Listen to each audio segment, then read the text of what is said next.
Welcome to Make Shit Happen. This is episode number 96. My guest today is Julie Schniers. Julie, thank you for taking the time and coming on this virtual world for me. Joining this, Yeah. Oh my gosh, I'm so excited to be here. This is awesome. Thanks for having me.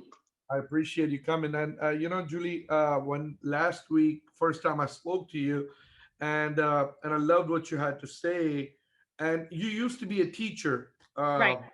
and you made a change. And I'm gonna let you tell No, about yeah, go. Tell me. everything. So tell me a little bit about you, if you don't mind. People who are joining us over here, they're like, who is Julie Schneers? Never heard of her.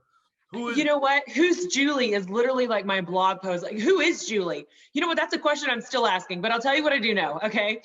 So I was a speech and debate coach at Central High School in San Angelo, Texas, which is a 6A school. In Texas terms, we're a big school, for 13 years.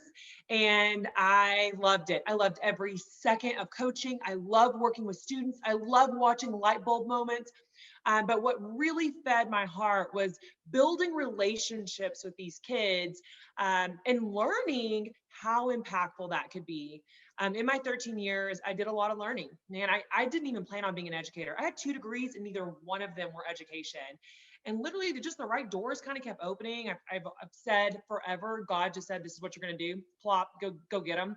I had no idea what I was doing, which I try to feed on that now as I don't know what I'm doing again in my new realm. But I coached for 13 years. I pulled our team from 10 to 110, and we're nationally ranked when I left the classroom, and have just a legacy of incredible kids that I got to learn from and work with. But it was actually my students and really ex-students who were out and about in the world, coaching for 13 years. At that point, they're like getting married and having kids, and I'm getting older. But I learned from my students, hey, this is something you did for us that no one else did in the realm of relationship building. And it changed this, and this for me. It impacted me in X, Y, and Z ways. And I had students saying to me, you know what? It might be time for you to impact more than these 4 walls, because no one else is doing this. No one else is talking about this. And we need you out there. And so when I had a couple of ex-students kind of talk to me about that, and then doors kind of started opening.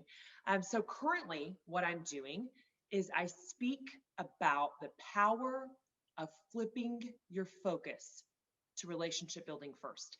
And I learned, at first I thought, I'm just going to talk in education world because that's what I knew. But then I learned real fast, it's almost more sought after in the business world. I have so many businesses reaching out to me, and teams and organizations that are like, you know what, we feel the pressure of needing to be better at relationship building. How do we do that? Because reality is we're all people, human to human, right? So these people pieces, even if it's hard for you to do, are what could change your business. It's what could change your life. And it for sure is what changed my classroom. So I do that. And then I also get to be the director of external relations and strategic partnerships at Angelo State University. So 2 new gigs, lots of patience with myself is being required in these moments of kind of venturing out, especially during COVID life. But that's me in a nutshell, Sam. so Julie, you used to be the coach for? I'm sorry, I lost you over there for a second. You used to coach what? Speech and debate. Speech and Yeah, debate. you say coach, and everyone's like, what sport? Like, man, we traveled from September to June for 2 weekends a month on average. So I Really? traveled more than any football coach or baseball coach. But we're coaching in the art of speaking, the art of argumentation, and the art of interpretation. So really, I mean, I had acting events, I had speaking events, persuasive and informative, and then of course we had all the different types of debate. So lots of different types of personality and neat opportunities there. Well, that will give you an edge in your new career, since For sure. you're Oh, still for sure. in debate and all kind of stuff. So that's awesome. So now your main focus is relationship building. That's what you teach That's what about I now. do. And you said some of your students, your ex-students came to you and said, "Hey, you made an impact in my life, and I think it's time for you to make an impact Yeah.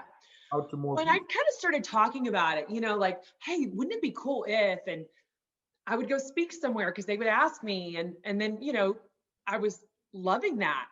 And I just kept up with some of my alum And a couple of them, one of them, he's really high into politics. And he was like, I'm watching you and I'm thinking that you should be speaking to groups of people about this power of flipping your focus.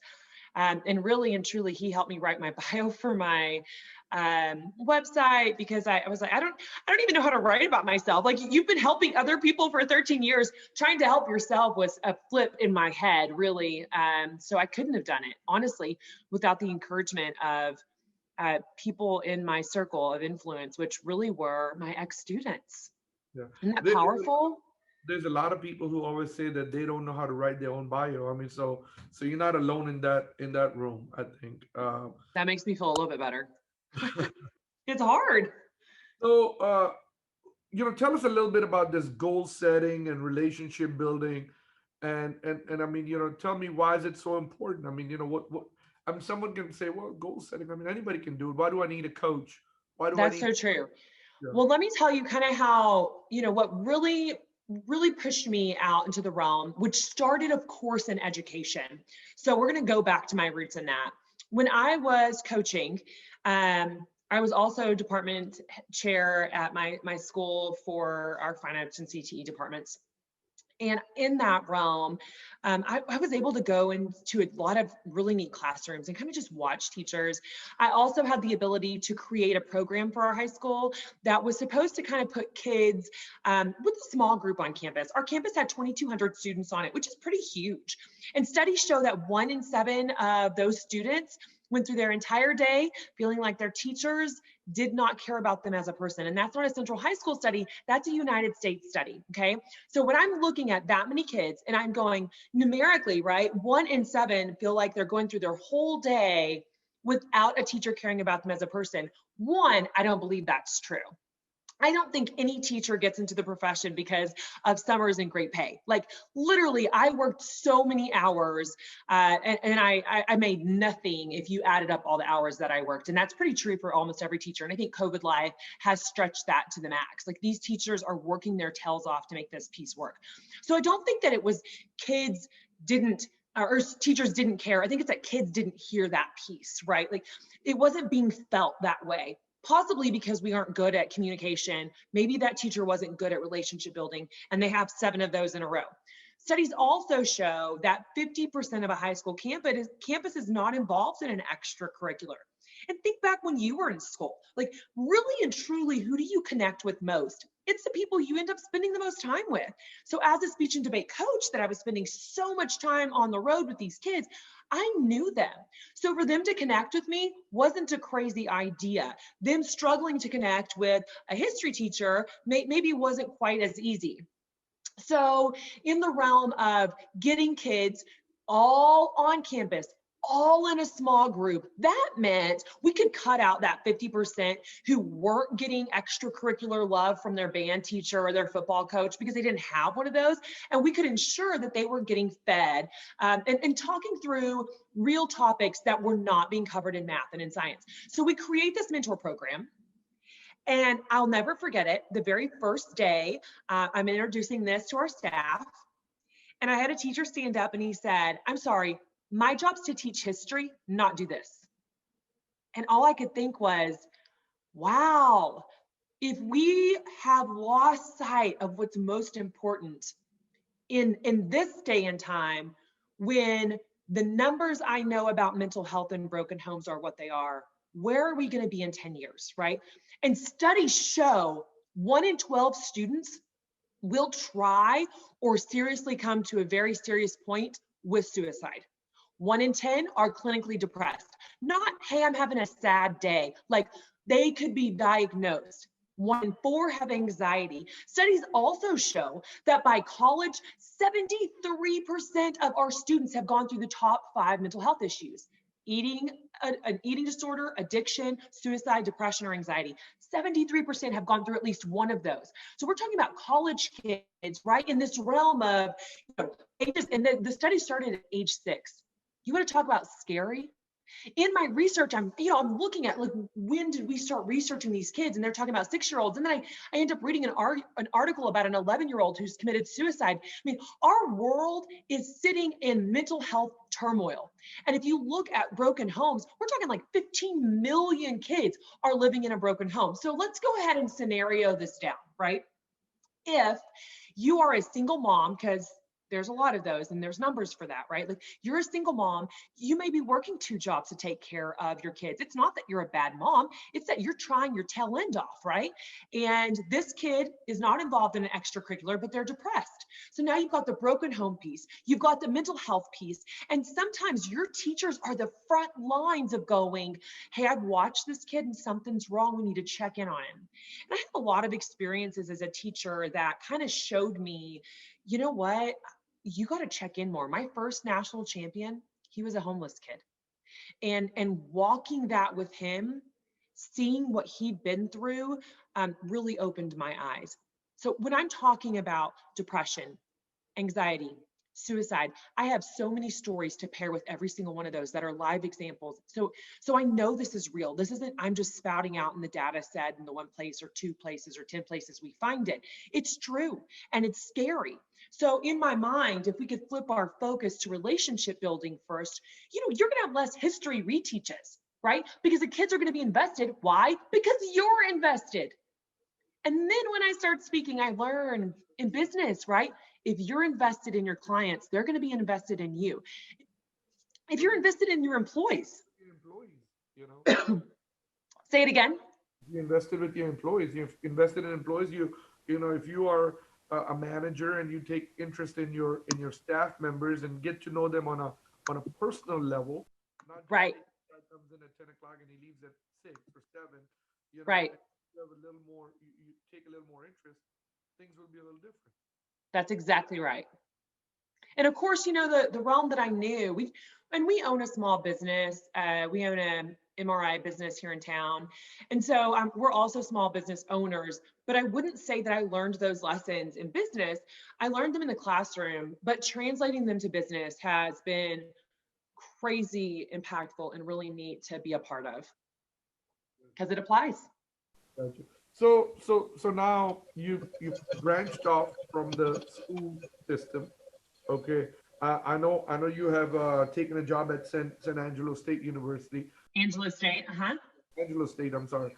You have branched off from the high school or the school system where you were at Central High School. How long were you over there for? 13 years. Wow, that was a good career. So you're out Yeah. there, you parted your ways over there. Now, how do we get schools and I mean schools all around the country be involved and get the teachers involved and saying, hey, take interest in your students. Learn a little bit about your students. What kind of issues are they having?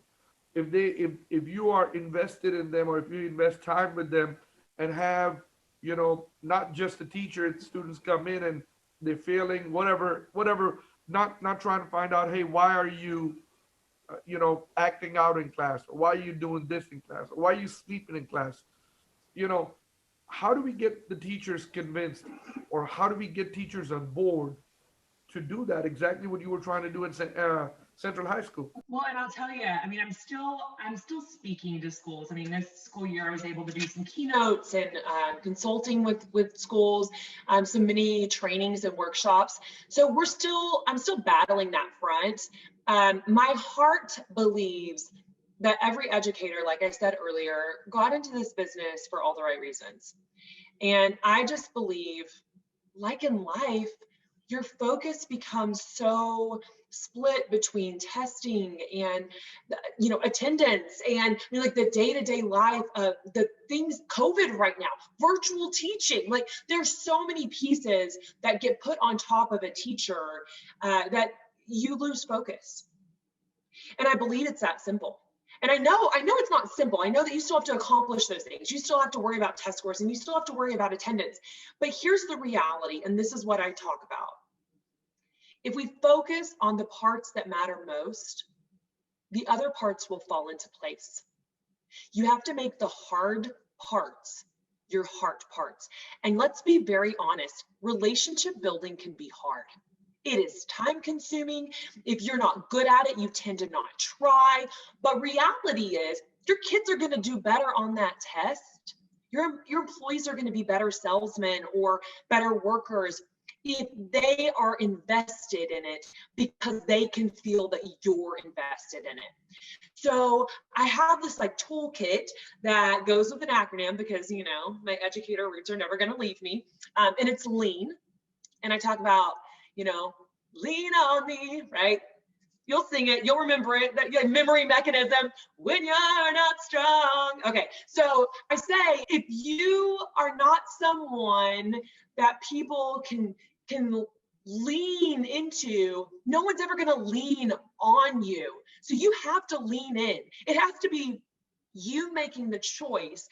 And so I think the power of just being able to talk about the lean everywhere that I can, share it out. I'm working on a book I'm hoping that that's helpful. And I really, what are any of us doing, right? Like, I know that I'm not going to change the whole wide world, but any corner that I can help, I guess, is my goal. Just to be a little motivational and impactful and bring relationship building pieces. So I want to talk about the lean. Do we have time for that? Can I share it out? Sure, definitely want to talk about lean. Okay, so the lean, they're broken into those 4 parts. And of course, because, you know, I'm a communicator, that's what I taught. A lot of it deals with communication. So when I do speak, I also talk a little more about communication and the power behind that and how to be a better communicator. But the L stands for legacy link, which is kind of where we start talking about goals, right?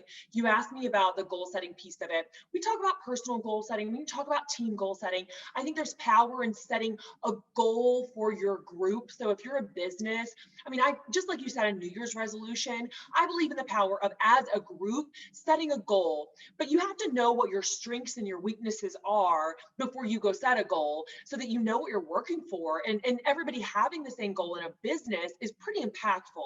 And so one of the things I like to do when businesses bring me in is we do some personal goal setting, we do some team goal setting, and we talk about, which is kind of the hardest part, letting someone else facilitate.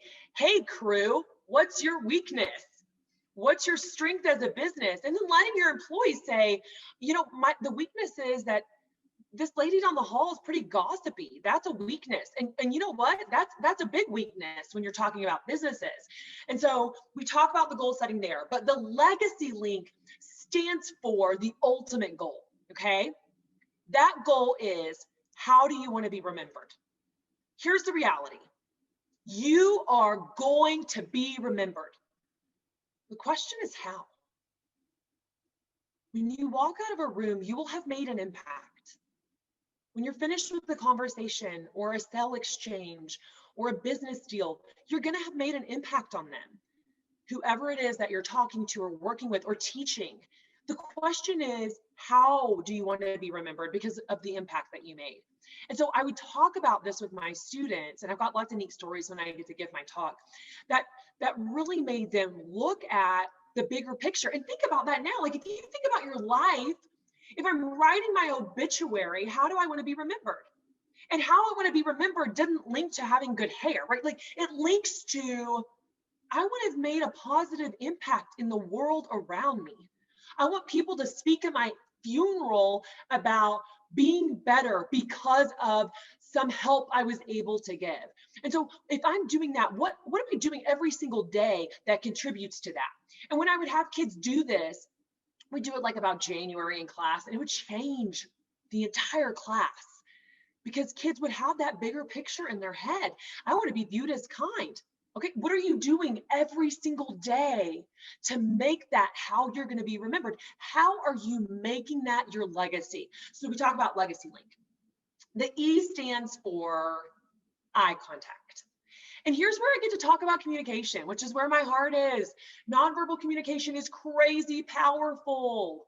It is the most important piece of every message. It doesn't matter what you're saying or how you're saying it, as much as the nonverbals you're giving while you're talking, while you're having that piece of communication with whoever it is you're communicating with.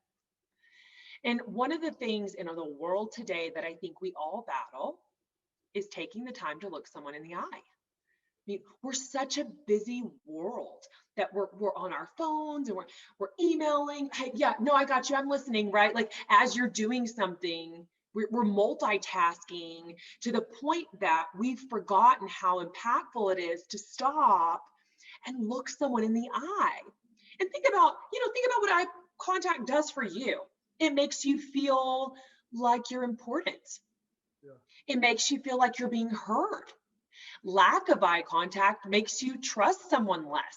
It makes you feel like, well, man, what's their problem? They're looking at the floor, right? Like there's so many pieces to eye contact that we could just dissect. But the power of eye contact is a game changer. And we talked about that. And then the A stands for asking and answering questions.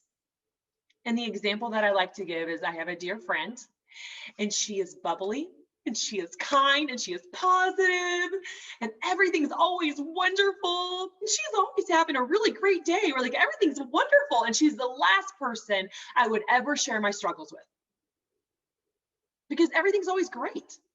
And if everything's always great, and I always think that you're wonderful, I'm not going to give you my crap, right? Like I need to be real with you, which means that I feel like at some point you've been real with me, and I'm not burdening you because you get it.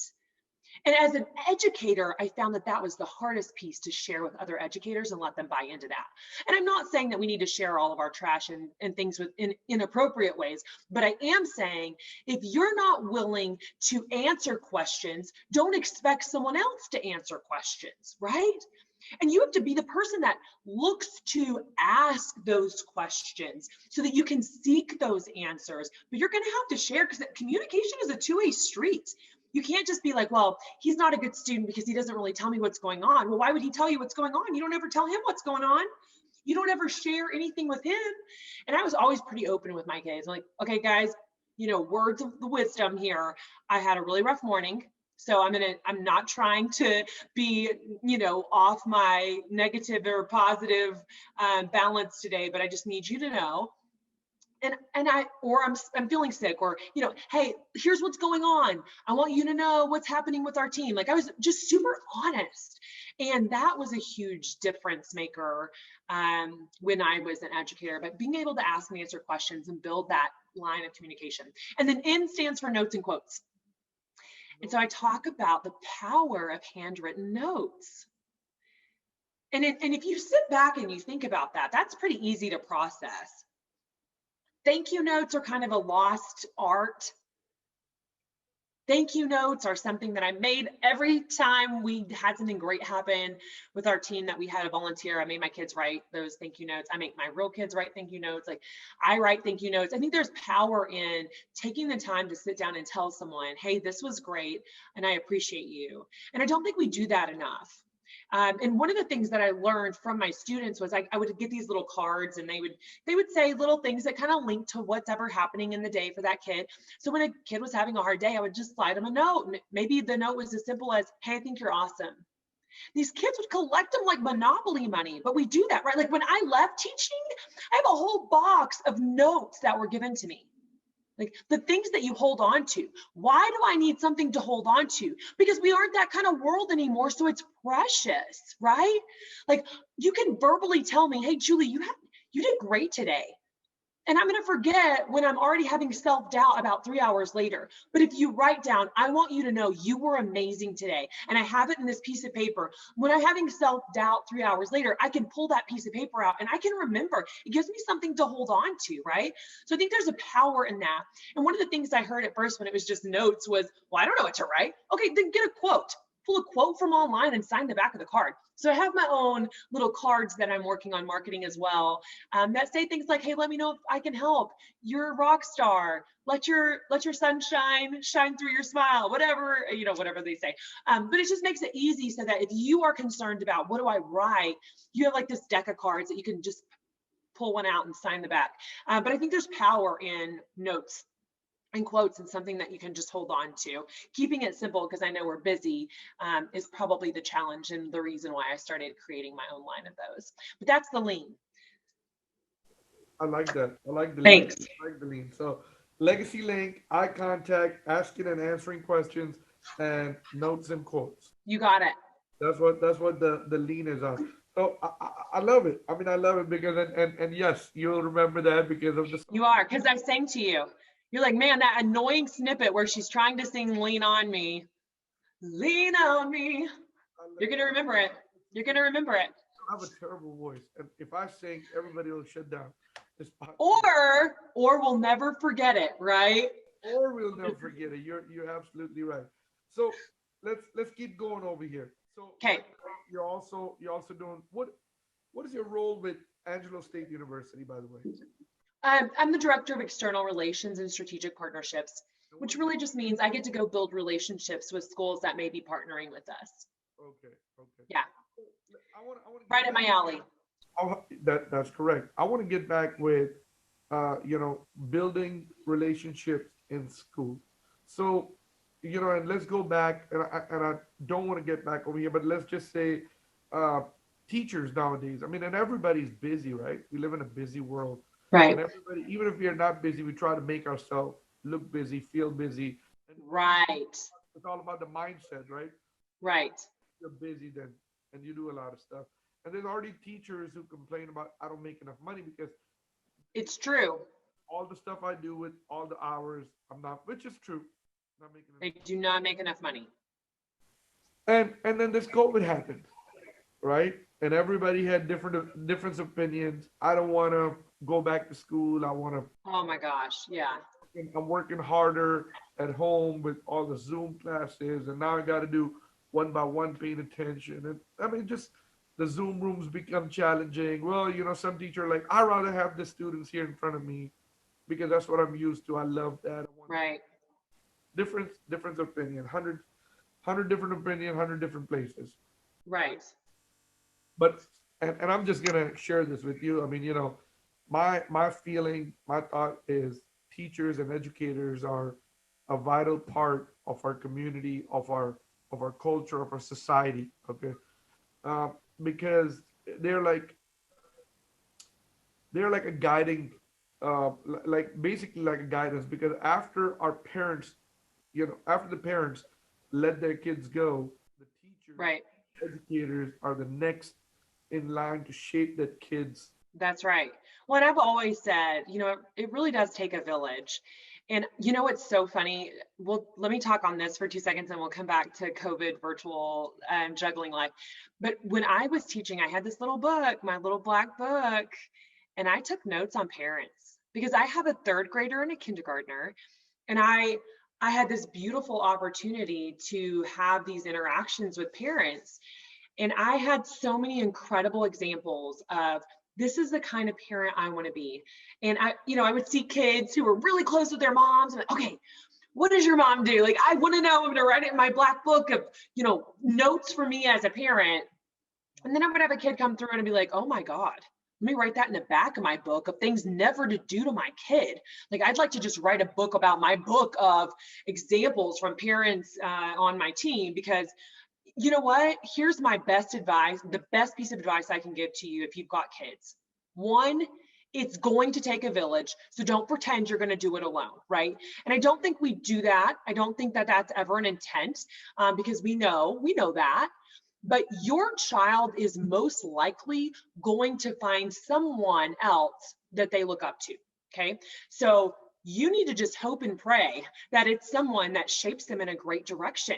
And it may be a football coach. And we all can think about someone who is impactful to us in our growing up. Maybe it is a math teacher. Maybe it's your speech and debate coach, but you're going to have somebody else.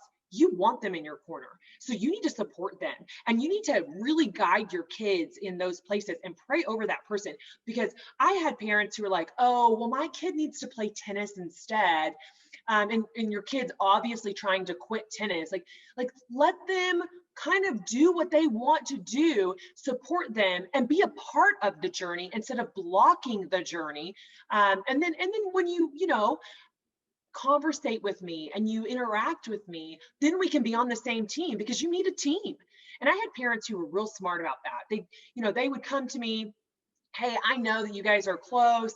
I appreciate you. What can I do to help? And then we were a better team for that kid than the parents who were jealous that their kid would rather be at speech and debate than at home. I'm like, well, ask yourself what's happening at home, right? Like, you need to learn to support them and be a part of that village. But it's okay to let somebody else influence your kids, especially when it's somebody good, especially when it's somebody that's making them write thank you notes for everything that we're doing, right? Like find someone that's impactful and pray that your kiddo gets there, but then be a part of that village and let them, because the impact your kiddos can have from an outside source can be shaping in a beautiful way. So just pray over that and make sure that you're in the middle of it still and a part of that journey. Otherwise, you're going to get shut out of that journey. My tips, my wisdom, right? You're right about that. Some parents, I mean, they want to live their life through their kids. You It's know, hard to watch. they wanted to they wanted to be a football star, or they want, and so they work on their kids. Their kids might hate football. Right. I mean, the But kids they might couldn't hate, let it go. or any kind of sports, or I mean, if they Right. wanted to be doctors and they couldn't be doctors, and now they have this dream. I want my kid to be a doctor, and I mean, and I know a lot of people who become doctors but hate to be doctors, or who became lawyers because their parents wanted to be and hate him. I mean, matter of fact, one guy that I listen to all the time, Gary Vaynerchuk, he always talks about that Yeah. all the time.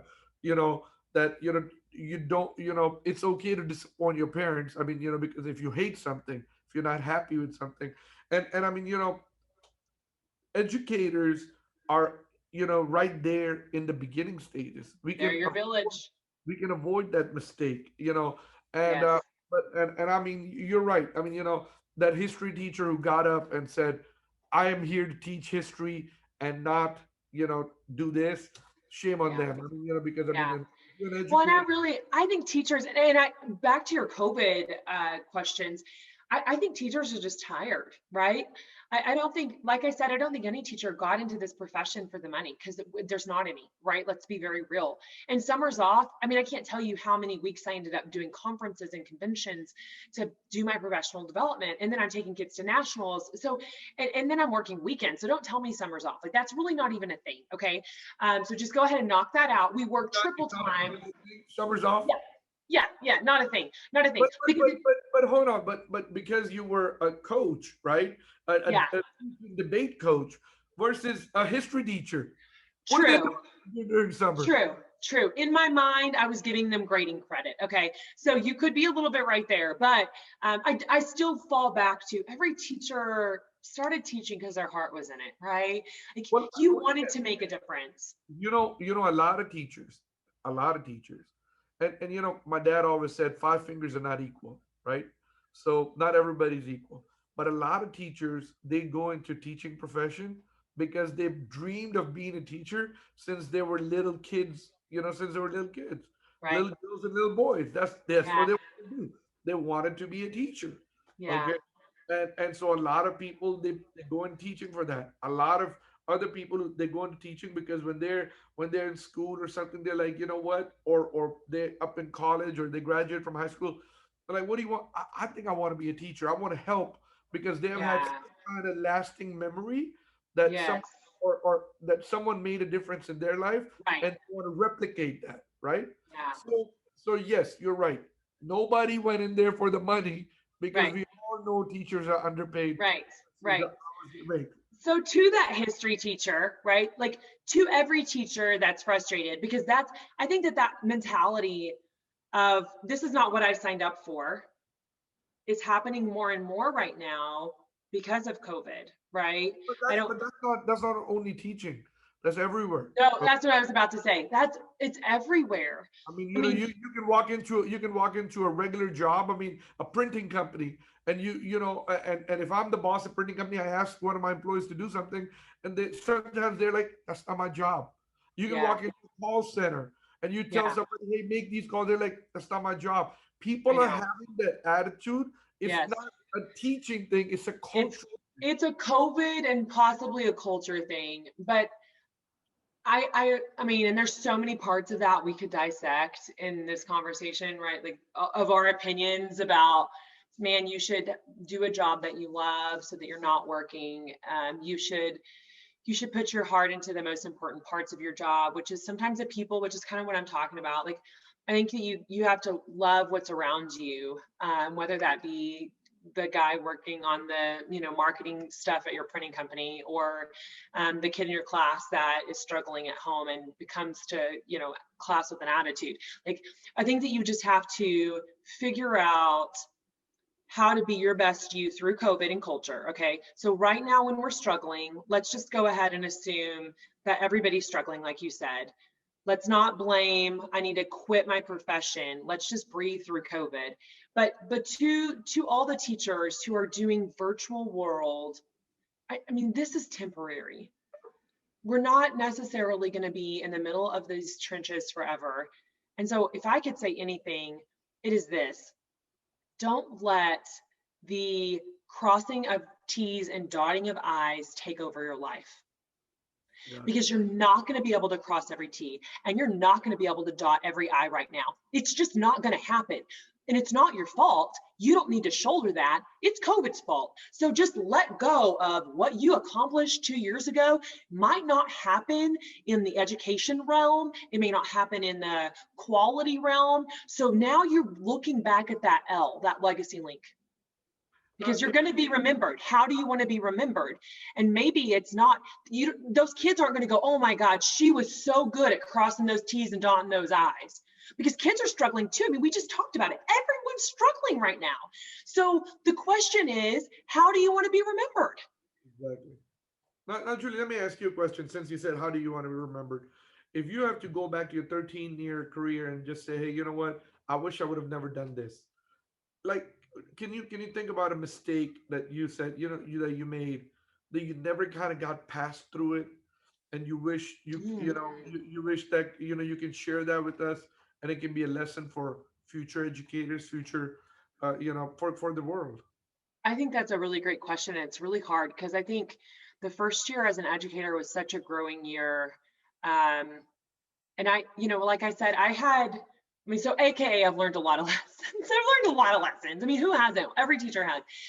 My very first day of teaching, we'll just start with a funny story. My very first day of teaching, I didn't have an education degree. Remember, I did post-bac. So I didn't student teach. I was doing my student teaching while I was teaching because I did post-bac alternative certification.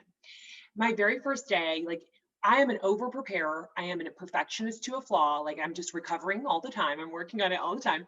And so in my mind, if I can at least put my pieces together to make it look like I'm together enough, then I can survive, right? So first day of school, I got all my packets ready, and I'm dressed in like the most professional outfit that I love and I feel confident in, and my classroom's put together and my boards are all pretty, right? And I'm like, this is going to be a great day. Third period, I'm passing out the packets, and this kid goes, man, I'd like to tap that ass in front of the whole class. Like, welcome to teaching. I'm like, everyone heard it. There was no unhearing it. There was no undoing it. And it's my first day, and I'm 22, and I'm sitting there going, what do you do, right? Like, do you make a bigger spectacle of it? Because that's exactly what he wants, right? And in hindsight now, I'm sure there's a better way I could have handled it, but I just leaned into his desk and I said, you will never speak to me that way again, and I'm about to make sure of it. Shut your mouth and be respectful, and I will be respectful back.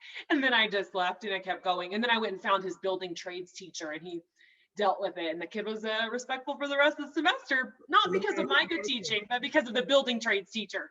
How would you have dealt with it 13 years later or 12 years later? You know what? I've asked myself that question, and I've told that story at keynotes before. And I've had so many people go, what would you do different? Like, I don't know. That's such an awful conversation to have. That's a bad first day, even if you're 13 years in. Like, what kid says that out loud to get a rise out of everybody, right? Like, it just sucks. There was no way around it. Sarcasm is kind of like my go-to. What grade is this? High school. I was a high school teacher, and he was a junior, I think. Oh, so he was already he was a grown kid. Oh yeah. I only ever taught high school. Years old. Yeah. Oh yeah. Like he was 16 at least at that time. So he knew exactly what he was doing, Oh, yeah, and he knew exactly what he was talking about. he was just a turd. Like that was a kid. He was a gang kid. There was struggle there. For sure, there was going to be issues with that kid. You But just that want to, that you want to be the class comedian, you know. I right, get it. right. But you know what? Reality is, there's always a story, right? There's a story behind every conversation, behind every misconduct, behind every negativity. There's a story, and this kid had a story. And I think in the beginning, just to answer your question, the thing that I would learn or wish I would have learned earlier on was that every kid has a story. So when I was trying to cross my T's and dot my I's and get it all right, because I'm the perfectionist that I am, the battle that I fight every day, like you're not going to get it all perfect. So, you know what? Put your best out there and make a difference to the best of your ability. And sometimes making a difference is not that that kid made a 100 on that project in class. Sometimes it's that that kid, after, their dad has left the family and their mom is trying to make it alone and they're up at night trying to take care of siblings because they're the parent at home because their mom's working nights and she's exhausted and tired, and that you don't wake her up the first 10 minutes of class angry at her because she fell asleep again, right? Like it's these pieces of knowing what is behind the attitude and focusing on the reality that you're going to be remembered. How do you want to be remembered? Because you're making an impact, and you can train that kid to be respectful in a way that when you looked them in the eyes and you asked them how they were doing, changes because you use the lean. I mean, like literally the lean was developed from what I did wrong at some point, and then what I learned was going well and it worked for me, and I didn't realize it was even working until I had multiple people go, hey, you're the only person that's ever done this for me. And I had a student, which really kind of links to the lean. I had a student who he was arrested for having a list. And I mean, when you are practicing school shooter drills more than you're practicing fire drills on campuses, which is a common occurrence across the nation right now in today's world, that's scary. When a kid that you had the list of people he planned on possibly shooting, and he was a sophomore, and I could have identified he had eye contact issues. He seemed frustrated a lot. I think there were things happening at home. But my team is like 110 big, right? Like in that class alone, there was way ton of kids, which I built it that way because I needed that class to be huge. But it's easy to get lost when you're the kid who just doesn't seem to care, and the team is competitive and everybody's fighting for attention. And so when I got the phone call that he had been arrested, you instantly think, what did I miss? Shoot, what did I do wrong? How could I have helped that situation? Which I learned was, you can't go back. So let's move forward. And when he got back from his alternative placement, I will never forget him walking into my classroom. I will never forget the way I felt. I will never forget the worry that I had. I'll never forget thinking, man, I don't know how I ever travel with that kid again, because there were kids on our team on that list. Like, how do you even wrap your mind around that? And the day he walked in, all those frustrations and worries and just like, how did I miss this, are running through my head. And as soon as he looked at me, I knew in my heart he needed me. And so I pulled him kind of like off to the side, and I looked him in the eyes and I said, hey, how are you? And he told me later, 2 years later, we sit down and have a conversation. 2 years later, which it hits his senior year, he is an officer on my team, which is very hard to do. He was almost like landslide voted into his office. And he's incredible. Like he's the kid that you're just impressed with all the time. And I looked at him and I said, someday I want to talk about the good, bad, and ugly of your sophomore year. And I want to know what made you decide to be different and why you decided to do it with our team. And he said, sit down. We have a whole ride home. We were driving like 5 hours on a bus. And I sat with him and he told me about the crap at home, and he told me about the jail, and he told me about the detectives and how it was investigated, and that he really didn't have intent and he didn't know why he made a list. Like all these pieces that you can imagine this conversation is going. And then he says, you were the only person that looked me in the eye and asked me how I was doing that day. And I was fifth period, right? His parents hadn't spoken to him because they were still ticked. Like there were so many things happening in his heart and in his head, that the simple looking him in the eye and asking him how he was doing made him think, she's not giving up on me, Mhm. and I need to be better. And I think there's just so much power in stopping in all of the crazy that's happening in our world and looking someone in the eye and saying, hey, how are you? And I came in asking that question, like, to take care of him wasn't my initial response. Like, it was, I'm scared for the other kids. Like, how am I going to handle this? But in that moment, I knew how impactful that was going to be. In that moment, I could feel it and he could feel it. He changed as a person. And he says that moment made me want to be better.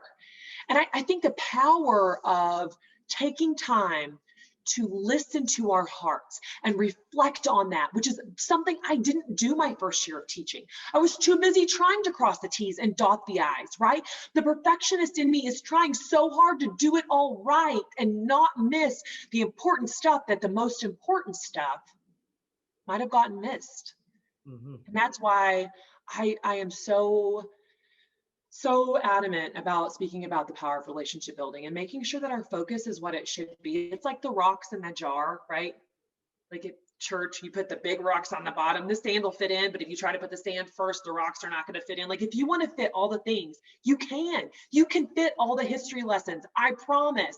If you put the relationship building rock in first, if you make that rock the most important rock, the other pieces, they're going to happen. Why? Because you're going to have less reteach. Why? Because kids are going to be really into what you're saying because they know you're into what's going on with them. So, like, literally, putting your focus where it should be is gonna pay off. Your T's will get crossed, your I's will get dotted, at least the ones that are gonna be the real important ones. But So we just have to. you taught for 13 years and you're an educator for 13 years. I've been in business for over 22 years now, and I've had my own business for over 22 years. Awesome. I work for other people, and in my lingo, if you set up the relationship building, you will have less attrition. And every company or every owner or every manager knows the you know that is probably the most expensive thing to do is rehire and retrain people, and that's where you lose the money at. Okay, rehiring, retraining, losing people. So if you focus on relationship building and you get to know that person, what's going on at home, what's going on in their life, why they're not attentive at work, what is stopping them, why did they have a bad week this week? Exactly. Okay, it might mean a lot outside of just, you're just not a number, you're just not a name, you're not just a body, you are that person. And you know what, thank you for saying that, because I appreciate it. I really will share that with my managers and people I who, love it. members, because that's important. So I got to learn that from you today, and I want to thank you for that. Well, thank you for letting me visit with you and talk about it. You could obviously tell I'm crazy, passionate about it. You got to let it, a lot of energy. Uh, we are getting to this point, where we end this interview, because I like to keep it at a certain level, a certain time. And there's a question that I ask everybody, all my guests, Okay. towards the end. And the question is, if this was the end of today was the last day on earth for you, and you're going to go join your creator and be in another world, and you take everything, all the books you write, all the memoirs you write, any kind of keynote that you did, any speeches, any videos, anything you've made, you are taking them with you. They're all, and but someone hands you a pen and a paper, and they say, Julie, I want you to write down three things that are going to be lessons for people. Three things, basically, your three things that you want to teach to the world, your three truths is, how you can be great, how you can, continue on life, do whatever it is. What will those three things be, Julie? I love this so much. So, pageantry was something that I did in college. I feel like I'm on stage and it's the answer that's going to make or break me. Okay, so thing number one would have to be what, of course, I'm passionate about already, and that is take time to build relationships. If you're not good at it, figure out how to get good at it, which is what my lean hopefully does. But build relationships, take time to build relationships. take time to take care of yourself, which is really something that I'm actually pretty bad at. Something that I'm still evolving in. But I think in the world we live in today, self-care is overlooked a lot, and that's part of our mental health battle. So take time to take care of yourself, and take time to really take care of each other, which I know would link to relationship building, and all of these ended up linking to people. But taking care of each other is more than just, I want to get to know you. Right now, in the world that we're living in, there's so much hate and negativity, politics, rioting, like all of these things, I believe in my heart linked to we don't take care of each other. And if we took better care of each other, and if you thought through the lens of how can I be better for this person, and how can I be better for this person, what does this person need, how can I help that person, and you sincerely meant it, we would have less negativity, we would have less hate in this world. We'd have less, I hate you because of how you vote, which is like the stupidest crap I've ever heard in my life. Like I don't understand how you can live in a democracy and then hate because of my vote versus yours. Like that's the beauty of it. So why don't you ask, man, I see what you need and I understand, right? Like I understand, that's why you have that vote. I have a different need, democracy, right? Like, but if we took time to take care of each other, get to know each other, and take care of our own hearts, maybe we would be less bitter, maybe we would be less negative, and maybe we could all exist in a little bit of a more healthy, positive environment, which is hopefully the goal that I want to bring to the world in my speeches and with what I can offer. So speaking of what I can offer, I do Motivation Mondays in case it helps you be a little more positive, since that's really what I just talked about in my 3 answers. And it's on YouTube, Motivation Monday, and you can look me up, julieschniers.com for my website. I'm on Facebook, LinkedIn, Twitter, and Instagram. I'm not claiming to do any of them well. I'm just trying to connect with as many people as possible. But you can find my videos every Monday that have like a little bit of a happy tone and a challenge for the week. This past week's challenge was to be real. Just be real and share who you really are. What's the YouTube channel? Well, if you just, Julie Schniers, if you just look me up, you'll find it. Julie Schniers, and this is how And you've got it. You got me all hooked up. Yeah, Yeah. Schniers. Yes. What about Instagram? What is it? Julie Schniers. Yep, super simple. Yeah, you can find me all the way around. And my website is www.julieschniers.com, all one word, and all those things are linked there. So you can just go to julieschniers.com and you can go to the Motivate Me button and you'll find my blog and you'll find my Motivation Monday videos. And I hope that it brings positivity and a challenge that makes us all better human beings every single week. Awesome, Julie. I appreciate you spending time with me. Thanks for donating your Thanks time. for having me. Time is such a precious commodity. We can't buy it. We can't, and there's no currency to it. I mean, it's priceless. So thank you. Thanks for teaching me and my listeners and the audience and the world the meaning of lean, LEAN, legacy link. How do you want to be remembered? Eye contact, nonverbal communication is very important. Asking and answering questions and notes and quotes. Power of handwritten notes. Julie, thank you so much. Thank you for Thank you. thank you for being part of Make Shit Happen Absolutely. podcast. And please spread, if you know somebody, and definitely listen to it. I'll send you a link to your podcast, Perfect. and hopefully, people will love it. Thank you so much for Thank joining you in. so much. Bye Bye. Have a great day. bye.